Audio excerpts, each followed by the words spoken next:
Le pacte de Paimon.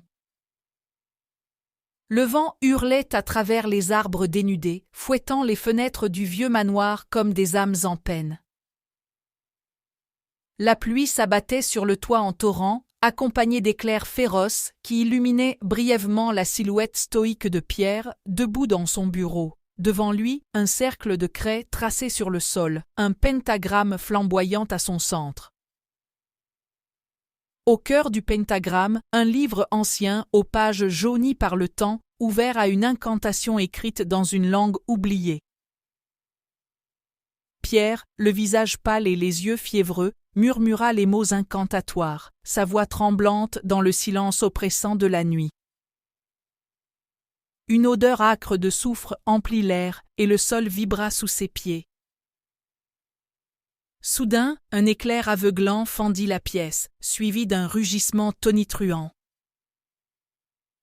Une forme immense se matérialisa dans le cercle, une créature humanoïde à la peau d'un bleu nuit, aux cornes acérées et aux yeux rouges comme des braises.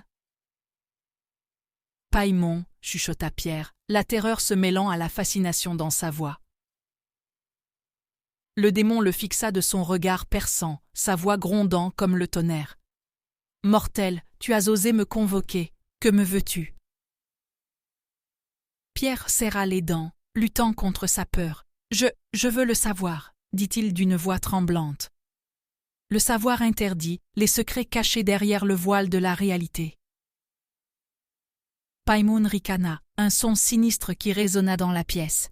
« Tu es un insensé, humain. La connaissance que tu convoites est un poison qui te détruira. » « Je suis prêt à prendre ce risque, » répondit Pierre, sa détermination se renforçant. « Je suis prêt à tout pour percer les mystères de l'univers. » Le démon le contempla un instant, puis hocha la tête. « Soit, » dit-il.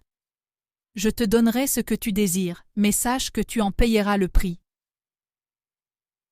Paimon tendit sa main griffue, et Pierre, hypnotisé par son regard, la serra fermement.